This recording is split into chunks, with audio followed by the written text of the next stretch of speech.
অধ্যক্ষ মহোদয় আৰু সন্মানীয় সদন, অসম চুক্তি সম্পৰ্কত ইতিমধ্যে বহুকেইটা আলোচনা হৈছে আৰু বহুকেইটা দফা কাৰ্যকৰী হৈছে। এতিয়া মূল কথাটো মোৰ প্ৰশ্নটো হৈছে 6 নং দফাক লৈ বিপ্লৱ শৰ্মা আয়োগৰ যি প্ৰতিবেদন গঠন কৰিছে আৰু এইটোৱে আছিল অসম আন্দোলনৰ মূল দফা আৰু ইয়াতে অসম চুক্তিৰ গোটেই বিষয়টো জড়িত হৈ আছিল। কাৰণ অসম চুক্তিত লিখাই আছিল যে union home ministry is the nodal ministry to implement Assam accord. কংগ্ৰেছৰ দিনত এইটো সম্ভৱ নহ'ল, কাৰণ ইউনিয়ন হোম মিনিষ্ট্ৰীয়ে এইটো বাধা দিলে, বৰং IMDT সৃষ্টি কৰি উল্টাকে বিদেশী চিনাক্তকৰণ কংগ্ৰেছে বাধাহে দিছিল।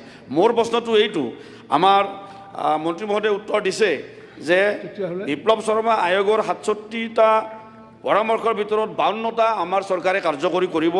মুখ্যমন্ত্ৰী ডাঙৰীয়াই বলিষ্ঠ পদক্ষেপ লৈছে, তাৰ কাৰণে ধন্যবাদ জনাইছোঁ মুখ্যমন্ত্ৰী ডাঙৰীয়াক।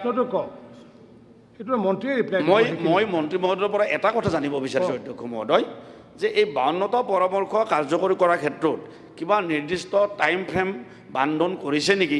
এইখিনি কথা জানিলে আমি সুখী হ'ম। ঠিক আছে মিনিষ্টাৰ। মাননীয় অধ্যক্ষ মহোদয়,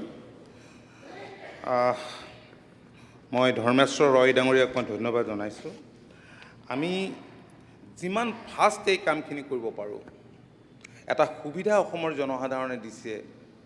আমাক এইবাৰ হিউজ মেণ্ডেট দি চৰকাৰ গঠন কৰাৰ সুবিধা দিছে। মুখ্যমন্ত্ৰী ডক্টৰ হিমন্ত বিশ্ব শৰ্মাক আমি সকলোৱে মিলি মুখ্যমন্ত্ৰী পাতিছোঁ। গতিকে এই গোটেই বিষয়বোৰ যিহেতু ৰাজ্যখনৰ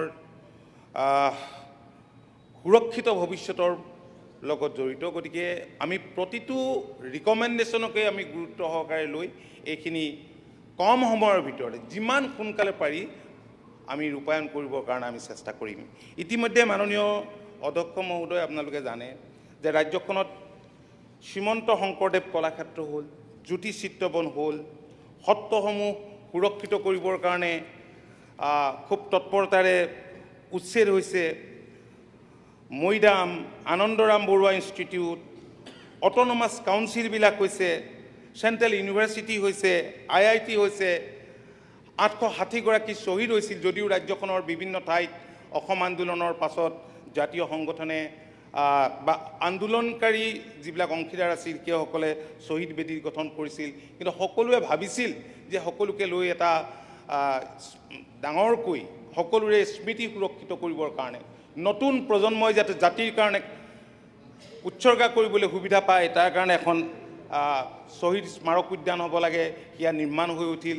মাননীয় মুখ্যমন্ত্ৰীয়ে মুকলি কৰাৰ পাছত দেশৰ মাননীয় প্ৰধানমন্ত্ৰী নৰেন্দ্ৰ মোদী ডাঙৰীয়া আৰু গৃহমন্ত্ৰীগৰাকীয়েও শ্ৰদ্ধাঞ্জলি জনাই গ'ল, আৰু সেইটো এটা টুৰিষ্ট ডেষ্টিনেশ্যনলৈ আজি পৰিণত হৈছে।